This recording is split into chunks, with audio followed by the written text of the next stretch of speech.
신명기 24장 1절부터 4절입니다.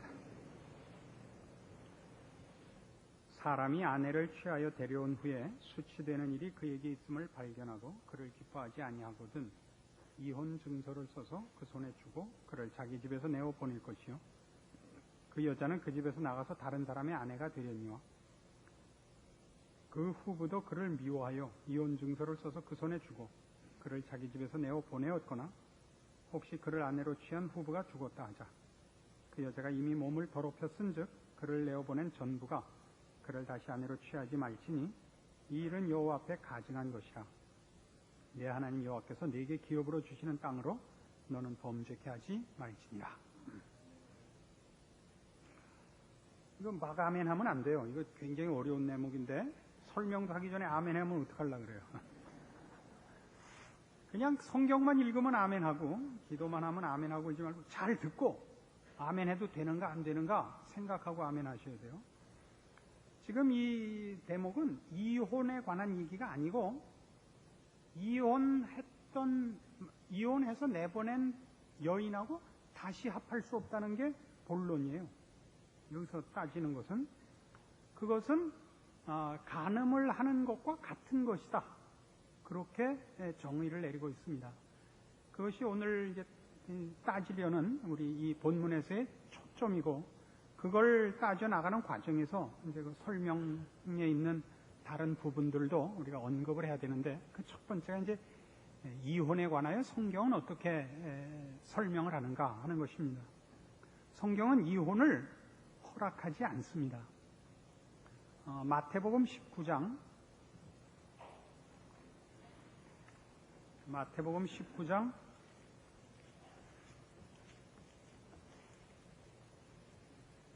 3절부터 봅시다. 바리새인들이 예수께 나와 그를 시험하여 가로되 사람이 아무 연고를 물론하고 그 아내를 내어 버리는 것이 옳으니까?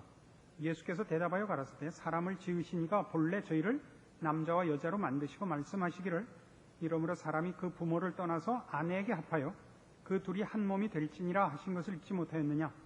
이러한즉 이제 둘이 아니요 한 몸이니 그러므로 하나님이 짝지어 주신 것을 사람이 나누지 못할지니라 하시니, 여짜오되 그리하면 어찌하여 모세는 이혼 증서를 주어서 내어버리라 명하였나이까?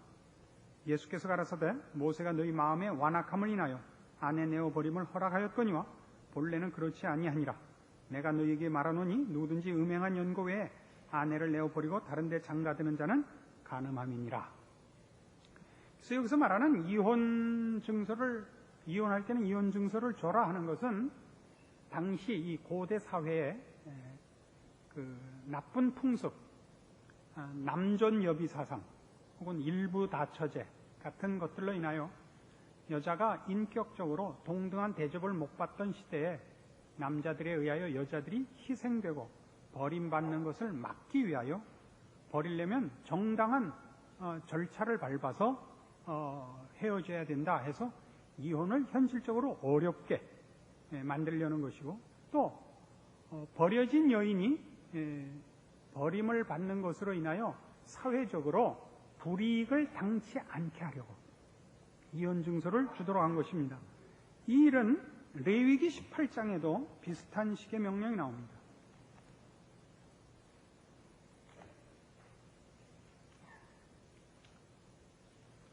레위기 18장 1절 말씀부터 봅시다. 레위기 18장 1절. 여호와께서 모세에게 일러 가라사대 너는 이스라엘 자손에게 고하여 이르라. 나는 여호와 너희 하나님이니라. 너희는 그 거하던 애굽 땅의 풍속을 쫓지 말며 내가 너희를 인도할 가나안 땅의 풍속과 규례도 행하지 말고 너희는 나의 법도를 쫓으며 나의 규례를 지켜 그대로 행하라. 나는 너희 하나님 여호와니라. 너희는 나의 규례와 법도를 지키라. 사람이 이를 행하면 그로 인하여 살리라. 나는 여호와니라. 애굽 땅의 풍속이나 가나안 족속의 풍속과 규례를 따르지 마라 해놓고 6절에서부터 길게 무슨 얘기가 나오느냐 하면 그 성적 관계를 가져서는 안 되는 금지 그 규례가 쭉 이어져 나옵니다. 특별히 근친상간이라든가 또는 그 계모 또는 나이 많이 차이 나는 관계 이런 것들을 전부 금하는 것이 거기에 상세하게 아주 분명하게 기록되어 있습니다. 그래서 이런 것들과 함께 오늘 우리가 살펴보려는 신명기 24장 1절에서 4절의 내용도 이혼하여 헤어진 여인이 그래서 이제 다른데 또 시집을 갔는데 거기서 또 이혼을 당하거나 또는 그 두 번째 결혼한 남자가 죽었을 때 다시 전 남편에게 올 수 있는가? 결합할 수 있는가? 그렇게 못한다. 왜?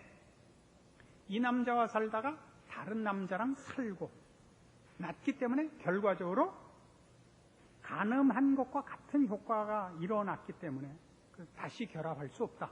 이것이 지금 오늘 우리 신명기 24장의 중요한 결론이에요. 금지하는 이유고. 그럼 이게 뭘 뜻하는 것이냐? 이 앞에 있는 레위기 18장에서 본 바와 같이 결혼이라는 것은 무슨 이유나 조건이 다 핑계가 될 수 없이 하나님이 정한 한 인격과 한 인격의 고급한 결합이요. 그것을 대신할 다른 관계는 없다 하는 것입니다. 무엇으로도 그 부부됨을 깨지 말고 그 부부된 것을 다른 것으로 대체할 생각일랑 하지도 말아라 이거예요. 이건 사실은 더 속 깊이 들어가면 성경이 늘 하나님과 우리의 관계를 부부의 한 몸 된 상징으로 많이 설명을 했다 그랬죠. 우상을 섬기는 것을 성적으로 부패한 모습을 많이 해요. 음란이 바알을 섬겼다. 하나님을 배반한 이스라엘 백성을 음부와 같다. 이런 식으로 성적인 부패의 표현을 쓰는 것은 이 이상 결합할 수 있는 가까운 맺음이 없기 때문인 것입니다.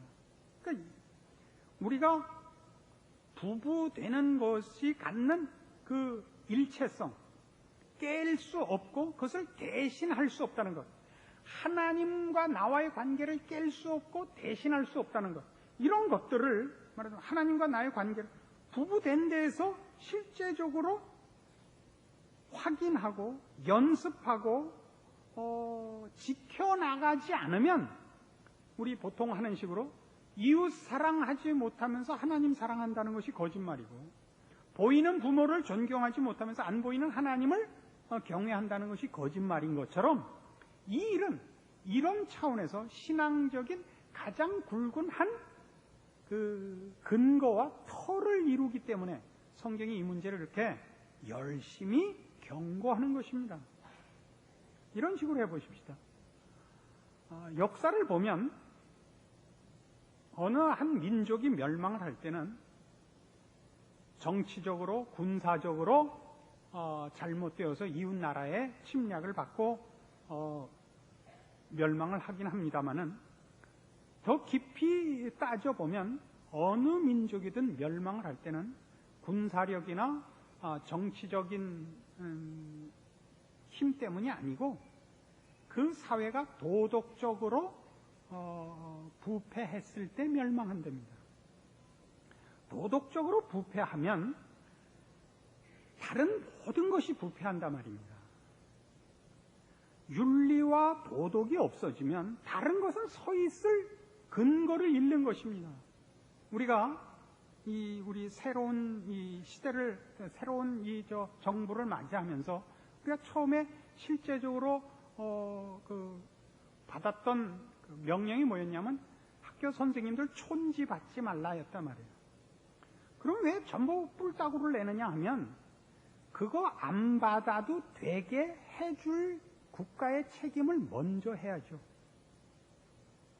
공무원들이 공무원 월급 갖고 살게 해주고 군인이나 경찰이나 학교 선생이나 관청의 공무원들이 그런 돈에 대해서 유혹을 가지지 않을 배려와 장치를 해놓고 먹지 말라 그래야죠. 교통경찰이 범법한 자들을 잡아갖고 공평한 심판을 내리도록 그들의 월급을 올려줘야 됩니다. 생활이 되도록 해줘야 됩니다. 이 일들을 안 해놓고서 돈 먹지 말라는 되지 않습니다. 배고픈 다음에는 뭐 무슨 법도 그를 어떻게 할 수가 없습니다. 그런 식 보다 중요하고 근본되는 원칙과 규칙과 질서가 잡혀야 그 위에 비로소 소소한 질서가 잡혀지듯이 사람이 사는 모든 사회에서 최고의 근거가 되는 질서가 뭐냐 그러면 인간과 인간이 가지는 고급한 품격을 지키는 질서입니다. 인간이 짐승으로 가지 않고 인간된 고귀한 품격을 지켜내는 것, 그게 뭐냐? 부부가 인격적으로 서로를 대접하고 인격적 차원에서 책임을 지는 것입니다. 저는 제가 늙었다는 생각을 안 하죠. 왜냐하면 바쁘게 여기까지 왔으니까. 제가 젊었다는 얘기가 아니고 무슨 뭐 이제 와서 뭐 젊은 오빠 뭐 이런 그게 아니고 언제 나이가 들었는지 모르게 여기까지 왔습니다. 근데 저희 마누라는 가끔 늙었다는 생각을 하는 모양입니다. 가끔 저를 시험해요. 텔레비 프로에 이쁜 탤런트가 나온다든가 무슨 신문에 이쁜 여자 얼굴이 나오면 당신도 이런 사람 보면 이쁘다고 생각해? 그래요.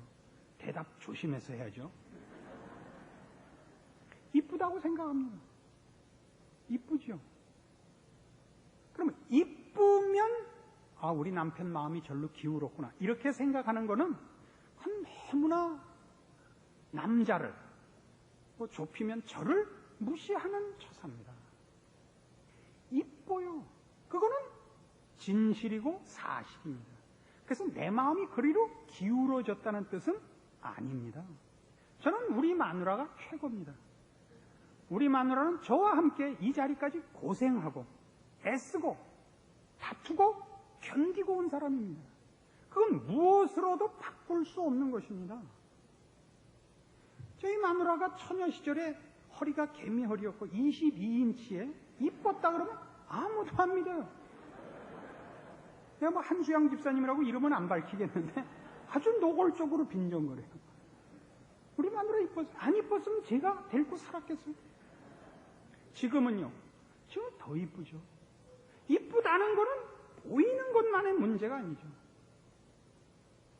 제가 나이가 들어서 제일 멋있는 꽃 그러면 저는 호박꽃이 제일 멋있습니다. 왜요? 그건 누가 손보지 않아도요 매일 이따만한 호박을 열어요. 근데 그 이쁜 코스모스나 장미는요 개뿔도 쓸모가 없어요. 철없을 때 사람 마음 뺏어갈 때 쓰는 사기 소모품이지 사기용 비품이지 쓸모가 없더라고요. 누가 그 프로포즈를 누가 더 멋있게 받았나 그 얘기하는데 누가 그런 얘기를 하더라고요. 자기 남편이 자기에게 프로포즈 하는 날 장미를 100송이를 보냈대요. 그래서 자기는 꼴까닥 했대요. 그러니까 그런 데 갔죠. 장미 주는 데 가면 안 되죠. 벌써 여자랑 이 뭐 프렌치 레스토랑 가서 칼질 합시다 이런 사람한테 가면 안 돼요. 개고기 먹으러 갑시다 이런 사람한테 가요. 근데 물론 멋도 부릴 줄 알고 분위기도 잡아야 하는 것을 압니다.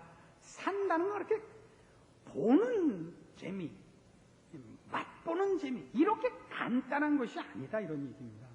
그래서 한 사회가 무너질 때 보면 뭐가 무너지냐면 개인이 인간의 존엄성을 지키는 것을 포기한단 말입니다. 그래서 벌써 결혼이 자기 자식 같은 나이 사람하고 결혼을 하면 벌써 그건 아닌 거예요.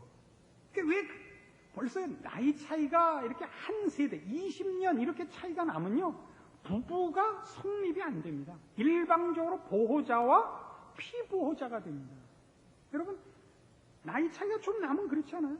부부란 말이죠. 나이 차이가 뭐 5년이 나든 10년이 나든 대등한 거예요. 그래서 여자들이 가끔 그런 생각하죠. 남편이 자기보다 위인데 처음에는 남편이 뭐든지 앞섰고 뭐든지 능력 있고 나보다 생각이 깊다고 생각했는데 어느 날 나는 아들을 셋 키우는 거 아닐까? 이런 생각이 들죠.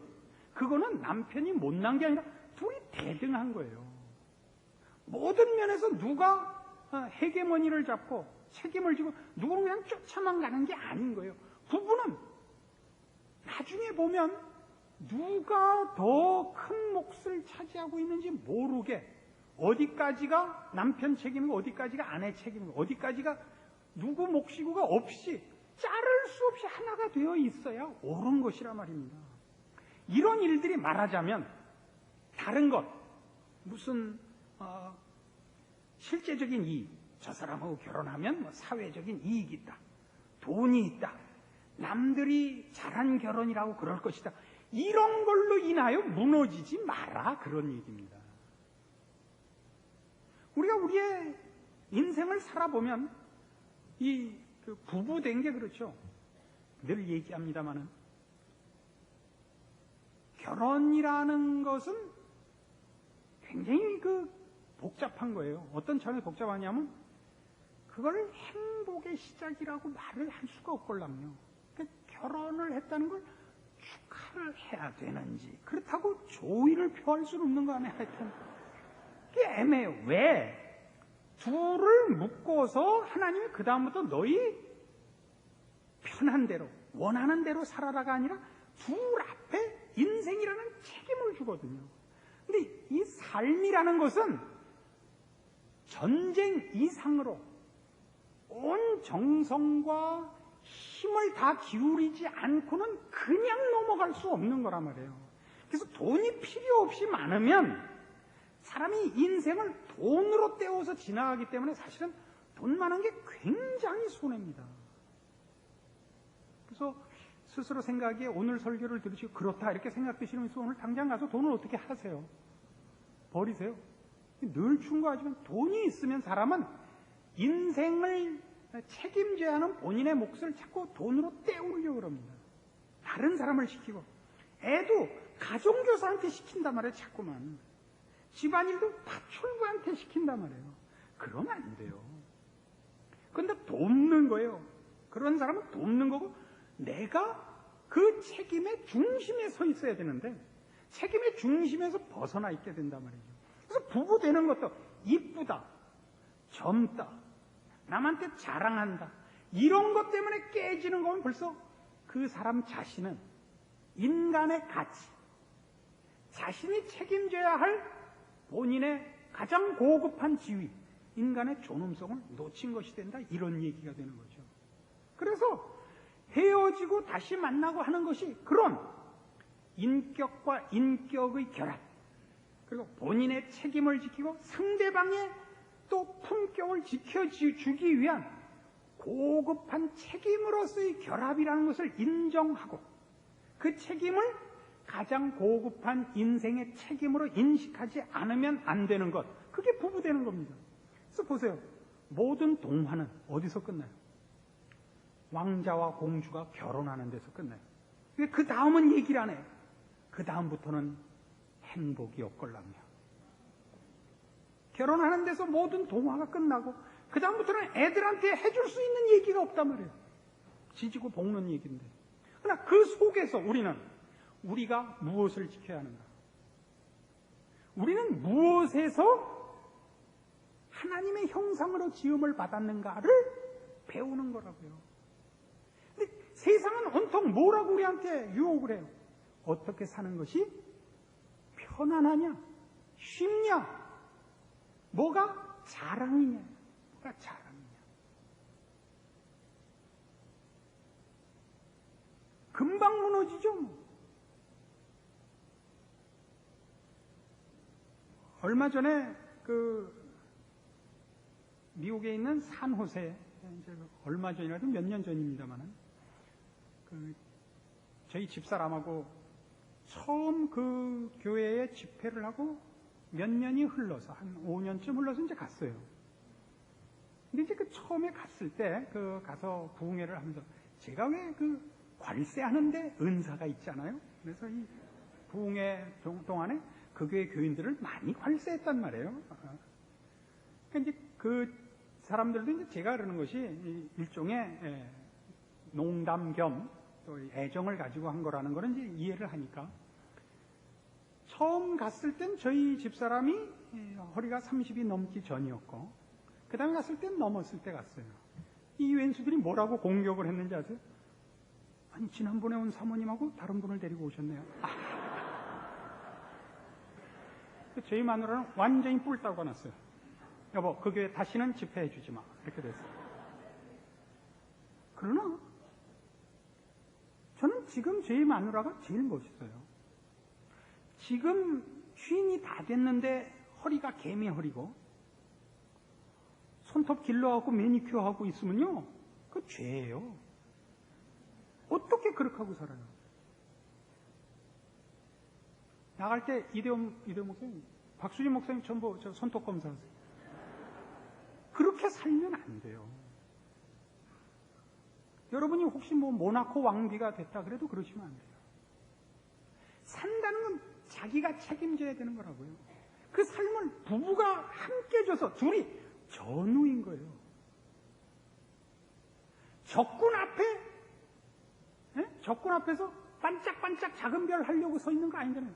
유의하려고 서 있는 게 아니라 적군과 싸우는 거 아니에요.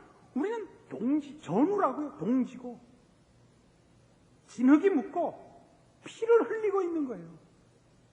뭐가 멋있어요? 지켜야 할 것을 지키고, 싸워야 할 것을 싸우고, 외면해야 될 것을 외면한 그런 동지로서의 안목과 채점과 평가와 거기에 대한 보상이 있어야죠. 복권 당첨되면 뭐 한다고요? 마누라부터 바꿔요. 그 여러분도 읽으셨을 펄벅의 대지를 보면 주인공이 결혼을 해가지고 가난 무쌍하게 살 때 그 부인이 소처럼 일을 하는 게 그렇게 듬직했어요. 근데 가뭄 때문에 피난 갔다가 어떻게 부잣집 털어서 거기서 보석을 얻어와갖고 부자가 되니까 거기 이렇게 돼 있어요. 마누라의 큰 손이 보기 싫다.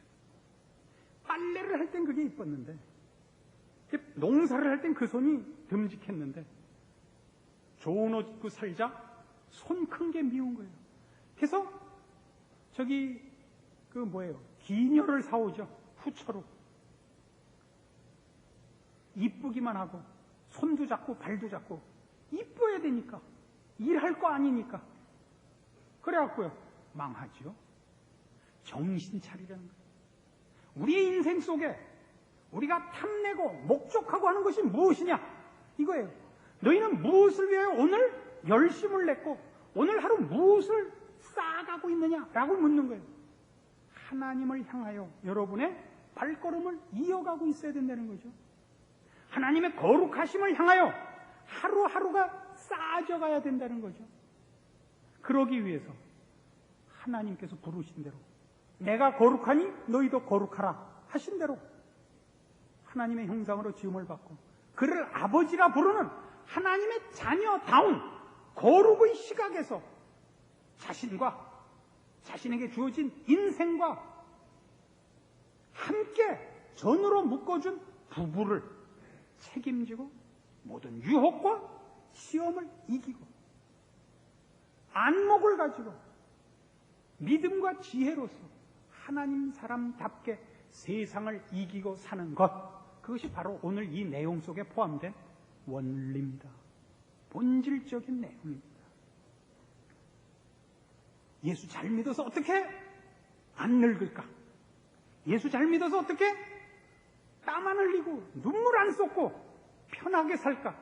그런 식의 요구를 한다면 교회 잘못 온 겁니다. 교회에서는 그런 거 가르쳐주지 않습니다.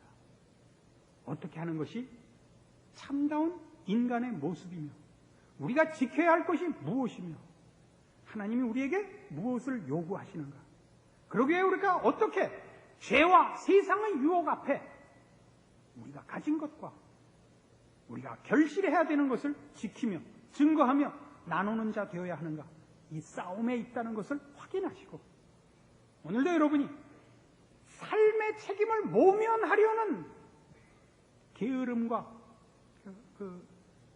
엄살로부터 정신 차리시고 주님 앞에 영적 전투로 부름받은 십자군으로 여러분의 자리를 지키시고 허락된 인생을 지키시는, 그리고 승리하시는 여러분들 되기를 바랍니다. 기도하십시다. 하나님 아버지 은혜를 감사합니다. 우리는 하나님의 자녀고 거룩으로 부름을 받고 있습니다. 우리의 인생에서 가장 중요한 것은 우리 하나님께서 인정하시는 삶을 사는 것입니다. 세상이 우리를 게으름과 허황된 것과 사치로 부르고 있습니다. 저 쓸데없는 미친 짓에 휘말리지 말고 우리의 생명과 진리와 영혼을 지킬 줄 아는 자리에 우리로 주님 앞에서 서게 하시고 승리케 하시옵소서. 그리하여 저 세상의 죄악된 세력들 앞에 휩쓸려가는 영혼들이 여기 그리스도 예수 안에서 그 영혼의 닻을 내리고 있는 우리를 만나 구원함을 얻는, 생명을 나눠받는, 영혼을 유업으로 나눠받는 기적들이 일어나는 우리의 인생과 존재가 되게 하여 주시옵소서. 예수님의 이름으로 기도합니다. 아멘.